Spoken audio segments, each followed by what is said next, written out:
اعوذ باللہ من الشیطان الرجیم بسم اللہ الرحمن الرحیم۔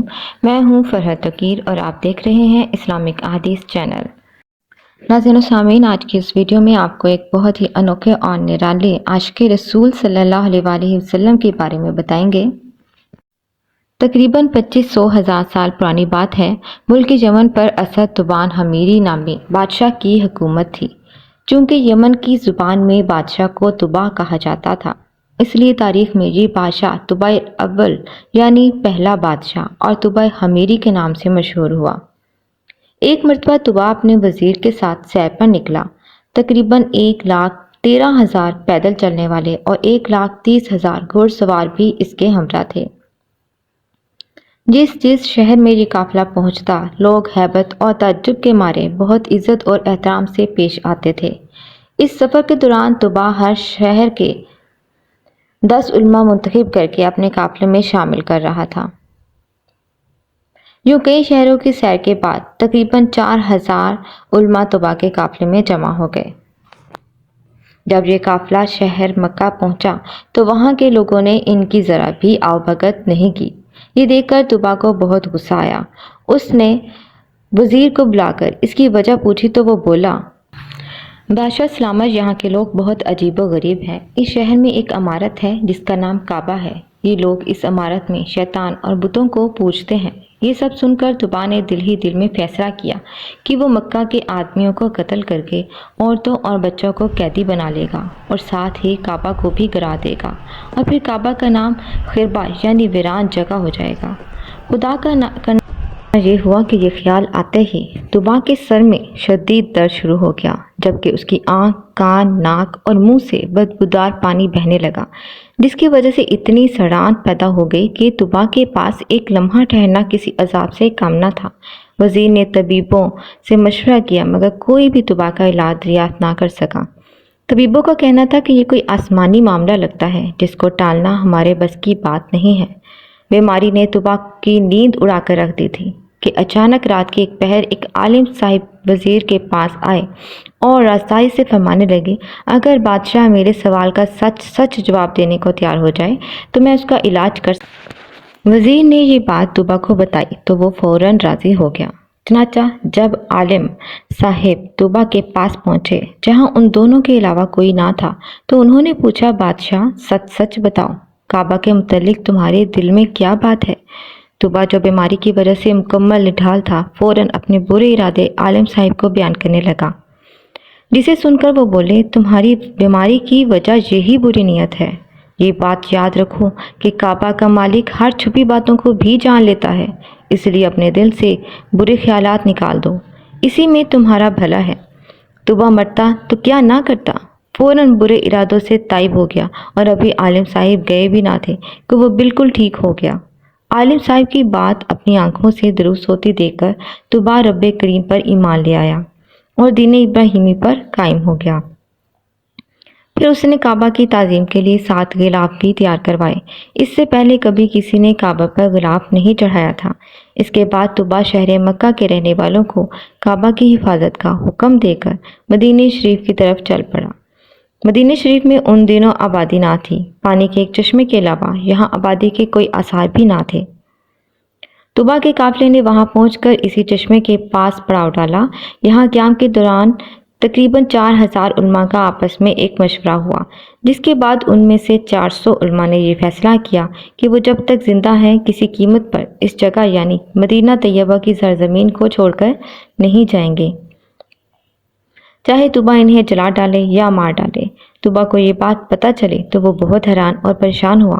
اس نے وجہ معلوم کرنے کے لیے وزیر کو بھیجا تو علماء نے فرمایا، ایک نبی علیہ السلام تشریف لائیں گے جن کا نام محمد ہوگا، ان کی وجہ سے کعبہ اور مدینہ طیبہ کو عزت نصیب ہوگی، وہ حق کے امام ہوں گے، ذوالفقار نامی ان کی تلوار ہوگی، اونٹنی پر سواری فرمائیں گے، ممبر پر کھڑے ہو کر لاٹھی ہاتھ میں لیے خطبہ ارشاد فرمائیں گے، قرآن عطا کر کے ان کی شان کو اور بڑھایا جائے گا، اور جب قیامت کا دن ہوگا تو ان کے سر پر حمد کا تاج اور ہاتھ میں حمد کا جھنڈا ہوگا۔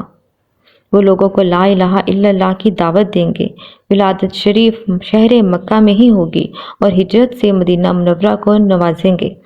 وہ شخص یقیناً سعادت مند ہوگا جو ان کے زمانے میں ہوگا اور ان پر ایمان لائے گا۔ اس لیے ہم اس امید پر یہاں مرتے دم تک رہنا چاہتے ہیں کہ یا تو ہمیں محمد صلی اللہ علیہ وآلہ وسلم کے دربار گوہرے بار کی حاضری ہو جائے یا پھر ہماری اولاد اس سعادت سے بہرے مند ہو جائے۔ وزیر کی زبانی ماجرا معلوم ہونے کے بعد طوبیٰ نے سوچا کیوں نہ میں بھی ان 400 علماء کے ساتھ 1 سال تک یہیں ٹھہر جاؤں، ہو سکتا ہے اس عرصے میں محمد مصطفیٰ صلی اللہ علیہ وآلہ وسلم کا دیدار نصیب ہو جائے۔ اس خیال سے طوبیٰ نے بھی وہیں قیام کر لیا اور 400 علماء کے ساتھ رہنے کے لیے 400 گھر بنوائے، ان کی شادیاں کی اور خوب مال و دولت بھی دیا۔ 1 سال انتظار کے بعد جو طوبیٰ کا وہاں سے جانے کا ارادہ ہوا تو اس نے بارگاہ رسالت میں پیش کرنے کے لیے ایک خط لکھا۔ اس خط کا عنوان اور مضمون کچھ یوں تھا: طوبیٰ الاول حمیر بن وردہ کی طرف سے دو جہاں کے رب کے رسول اور سب سے آخری نبی محمد بن عبداللہ کی طرف، یہ خط اللہ کی امانت ہے، جس کو ملے وہ اس کے مالک تک پہنچائے۔ یا محمد، میں آپ پر اور قرآن مجید پر ایمان لاتا ہوں، آپ کے دین اور سنت کو اپناتا ہوں، آپ کے اور ہر چیز کے رب پر ایمان لاتا ہوں، اور جو شریعت آپ لائیں گے اسے بھی قبول کرتا ہوں۔ اگر میں آپ کی صحبت کا شرف پانے میں کامیاب ہو گیا تو یہ مجھ پر رب کا انعام ہوگا، اور اگر یہ سعادت مجھے نہ مل سکی تو آپ قیامت کے دن مجھے بھولیے گا نہیں، رب کی بارگاہ میں میری شفاعت کیجیے گا۔ میں آپ کا فرما بردار امتی ہوں اور تشریف آوری سے قبل ہی آپ کی پیروی کرنے والا ہوں۔ میں آپ اور آپ کے والد ابراہیم علیہ السلام کے دین پر ہوں۔ یہ خط لکھنے کے بعد طوبیٰ نے اس پر اپنی سنہری مہر لگائی، جس پر یہ عبارت نقش تھی، یعنی پہلے اور بعد حکم اللہ ہی کا ہے، اور اس دن ایمان والے اللہ کی مدد سے خوش ہوں گے۔ پھر جن عالم صاحب نے طوبیٰ کی اصلاح کی تھی، طوبیٰ نے یہ خط انہی کے سپرد کر دیا اور وصیت کی کہ اگر آپ کی محمد مصطفیٰ صلی اللہ علیہ وآلہ وسلم سے ملاقات ہو تو یہ خط ان تک پہنچائیں، اور اگر ملاقات نہ ہو تو آپ کی اولاد یا اولاد کی اولاد اس خط کو بحفاظت بارگاہ رسالت میں پہنچائے۔ اس کے بعد طوبیٰ مدینہ منورہ سے ہند کے شہر غلسان چلا گیا اور وہاں اس کا انتقال ہو گیا۔ طوبیٰ کے انتقال سے تقریباً 1000 سال بعد مکی مدنی آقا صلی اللہ علیہ وآلہ وسلم کی ولادت باسعادت ہوئی۔ 53 سال مکہ مکرمہ کو نوازنے کے بعد پیارے آقا صلی اللہ علیہ وآلہ وسلم نے مدینہ منورہ کی طرف ہجرت کرنے کا ارادہ کیا۔ اس ہجرت میں مسلمانوں کی مدد کرنے والے مدینہ شریف کی مسلمانوں کو انصار کہا جاتا ہے۔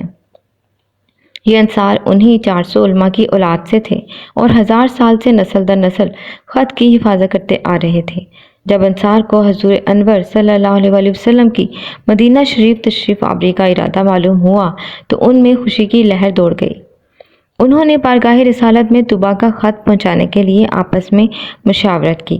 اس مجلس مشاورت میں صحابہ رسول حضرت سیدنا عبد الرحمن بن عوف رضی اللہ تعالیٰ عنہ بھی تھے، جو مکہ سے ہجرت کر کے یہاں پہنچے تھے۔ انہوں نے مشورہ دیا کہ کسی بااعتماد آدمی کو یہ خط دیا جائے جو بحفاظت اسے بارگاہ رسالت میں پہنچا سکے۔ چنانچہ وہ خط ابو لیلہ انصاری کے سپرد کر دیا گیا، جو بعد میں ایمان لے آئے تھے۔ اس کے بعد ابو لیلہ انصاری خط لے کر مکہ جانے والے راستے پر نکل پڑے۔ سفر کے دوران جب قبیلہ بنو سلیم پہنچے تو وہاں پیارے آقا رسول صلی اللہ علیہ وآلہ وسلم جلوہ گر تھے۔ ابو لیلہ انصاری آپ صلی اللہ علیہ وآلہ وسلم کو نہیں پہچانتے تھے۔ آپ صلی اللہ علیہ وآلہ وسلم نے جیسے ہی ابو لیلہ انصاری کو دیکھا تو پکارا، انت ابو لیلہ، یعنی تم ابو لیلہ ہو؟ عرض کی جی ہاں۔ یہ سن کر آپ صلی اللہ علیہ وآلہ وسلم نے غیب کی خبر دیتے ہوئے ارشاد فرمایا، وما آقا کتاب طب الاول، تمہارے پاس ہی وہی طب الاول کا خط ہے۔ اتنا سننا تھا کہ ابو لیلہ انصاری حیران رہ گئے اور انہیں تعجب ہوا کہ یہ کون شخصیت ہے جو میرا نام بھی جانتے ہیں اور میرے یہاں آنے کا مقصد بھی جانتے ہیں۔ اس لیے عرض کی، آپ کون ہیں؟ فرمایا، میں ہی محمد ہوں، خط لاؤ۔ یہ سن کر ابو لیلہ انصاری نے اپنا تھیلا کھولا اور طوبیٰ بادشاہ کا تقریباً 1000 سال پرانا مہر لگا ہوا خط بارگاہ رسالت میں پیش کر دیا۔ نبی کریم صلی اللہ علیہ وسلم نے حضرت سیدنا صدیق ابو بکر رضی اللہ تعالیٰ عنہ کو خط پڑھ کر سنانے کا حکم دیا۔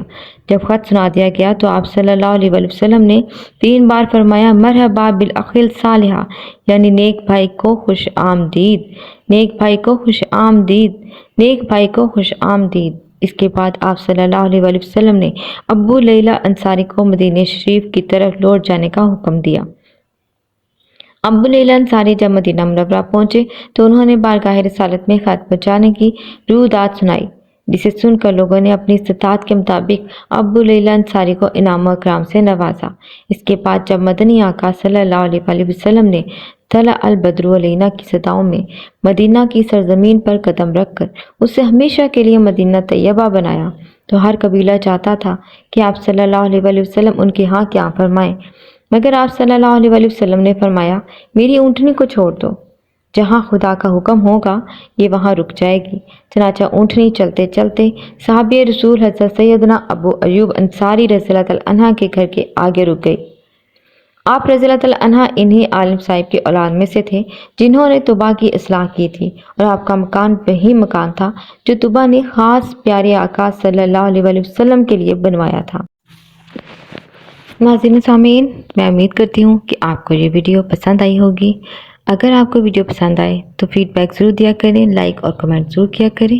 فی امان اللہ۔